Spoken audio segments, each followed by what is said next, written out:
आज की इस कहानी में आप सभी का स्वागत है। कहानी अगर आप सभी को अच्छी लगे तो वीडियो को प्लीज़ लाइक और शेयर कर दीजिएगा।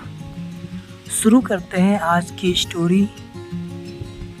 शादी की पहली रात जैसे ही मैं और मेरे पति मूड बना रहे थे, वैसे ही दरवाजे पर ज़ोर से दस्तक हुई और मेरी बुआ सास की आवाज़ आई, बेटा बाहर आ जाओ। जल्दी से मैंने कपड़े पहने और मन ही मन सोचने लगी, क्या तरीका है यह। बाहर आते ही उन्होंने कहा, आज तुम्हारी सुहाग रात है, सब अच्छे से करने की जिम्मेदारी तुम्हारे ऊपर है। बबुआ अभी नादान है। मैं शर्माते हुए मन में सोचने लगी। 4 महीने फ़ोन पर बात करने से ही समझ आ गया था कि आपके बबुआ कितने नादान हैं। मैंने बोला, ठीक है बुआ जी। बुआ जी बोली, बस जल्दी से पोता या पोती का मुंह दिखा दो, अब नेक काम में देरी बर्दाश्त नहीं होती। खैर, मैं अपने कमरे में आई और पति के साथ शरारत भरी बातें हुई और फिर वही हुआ जो होना होता है। लेकिन अगले दिन कुछ दिन घर में मेहमानों का आना जाना लगा रहा। हर बार जब कोई महिला आशीर्वाद देती तो कहती, जल्दी से एक बच्चा दे दो। पहले तो मैं शर्मा जाती, लेकिन धीरे धीरे यह बात सुनकर मुझे भी अब चिढ़ होने लगी थी। पति से चर्चा। एक दिन मैंने पति से कहा, हमें डॉक्टर से मिलकर बच्चे के बारे में सोचना चाहिए, शादी को 6 महीने हो गए हैं। उन्होंने जवाब दिया, पागल हो क्या, शादी में खुद इतना खर्चा हुआ है, बच्चे की जिम्मेदारी एक बड़ी जिम्मेदारी है। कोई जो बोल रहा है बोलने दो, एक कान से सुनो और दूसरे से निकाल दो। मुझे गुस्सा आ गया और मैंने कहा, आप तो दिन भर घर से बाहर रहते हैं, सुनना तो मुझे पड़ता है। घर के लोग तो बोलते ही हैं, साल में एक बार फ़ोन करने वाले भी हेलो बोलने के बाद सीधा पूछते हैं, बहू को कुछ है। अब कैसे सबको जवाब दूं? तो इस तरह से पहली बार हमारी लड़ाई हुई। फिर एक दिन मेरी सास मुझे समझाने लगी, बेटा जल्दी बच्चा पैदा करो, यदि कोई दिक्कत है तो खुलकर बोलो, डॉक्टर से बात करते हैं। मैंने भी कह दिया, मैं तो चाहती हूँ पर आपके बबुआ नहीं चाहते हैं।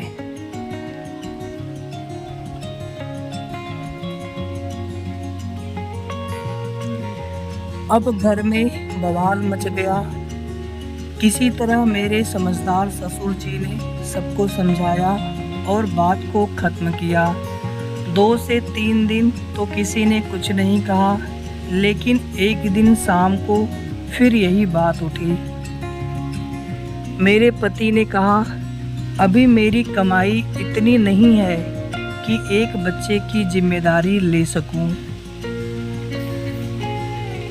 माँ ने तुरंत कहा, क्या बच्चे के पीछे करोड़ों खर्च होंगे? जब पैदा होगा तो अपने भाग्य से लाएगा। तुम्हारे पापा की छोटी सी नौकरी में मैंने 3 बच्चे पाले हैं। मेरे पति के पास कोई जवाब नहीं था। तभी मेरे ससुर जी बीच में आए और बोले, मेरी कमाई कम थी लेकिन हमारा खर्चा भी कम था, इसलिए बच्चे पल गए।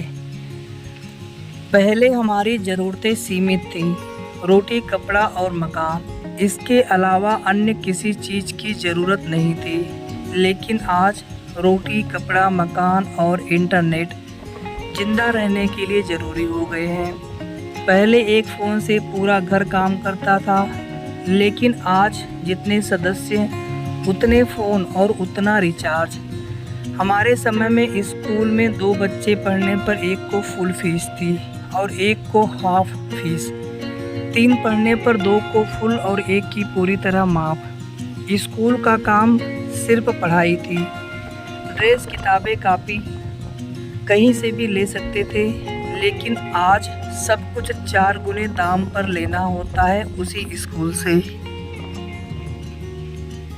खाने में हमारे लिए दाल, चावल, सलाद और रोटी पर्याप्त थे। स्कूल में रोटी, सब्जी, पराठा और अचार यही ले जाते थे। लेकिन अब कंपटीशन में बच्चों को कॉन्टिनेंटल खाना देना पड़ता है। पहले साल में 1 से 2 बार बाहर खाना खाते थे और आज हफ्ते में 2 बार बाहर खाया जाता है। पीने का पानी शुद्ध कुएं से मिलता था, लेकिन आज पानी भी खरीद कर पीना पड़ता है। बुखार हो या सर्दी जुकाम, तेल मालिश करते ही बच्चे ठीक हो जाते थे, लेकिन आज छींक आने पर भी डॉक्टर स्पेशल केस में बच्चों को डाल देते हैं और हजारों का बिल बनाते हैं। एक ऑटो रिजर्व करके पूरा शहर घूम लेते थे। आज घर के एक सदस्य को मोटरसाइकिल चाहिए। साइकिल से कोई चलना नहीं चाहता। शांति समय की बात है। बबुआ अभी बच्चा नहीं चाहता, क्योंकि उसे आज की सच्चाई पता है। महंगाई ज़्यादा नहीं हुई है, बल्कि हमारे खर्चे बढ़ गए हैं। इसलिए उसे समय दो थोड़ा सेविंग करने का। बबुआ, तुम इस बात का ध्यान रखो कि बाप बनने से पहले अच्छा पैसा कमाओ, एक बच्चा पैदा करो, लेकिन उसकी परवरिश अच्छी करो।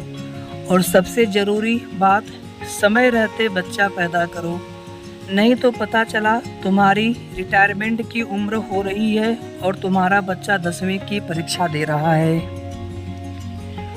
उस दिन के बाद से घर में दोबारा बच्चे को लेकर चर्चा नहीं हुई और मेरे पति भी समझ गए। 2 साल बाद हमें एक बेटी हुई, जिसकी परवरिश हम सब मिलकर करते हैं। घर के बड़े बुजुर्ग अगर समझदार हों तो घर हमेशा सही दिशा में चलता है और खुशहाली बरकरार रहती है। मेरी यह कहानी एक संदेश है कि हमें अपने खर्चों और जिम्मेदारियों को समझकर सही समय पर सही निर्णय लेना चाहिए। इससे न केवल हमारी ज़िंदगी बेहतर होती है, बल्कि हमारे परिवार की भी खुशहाली बनी रहती है।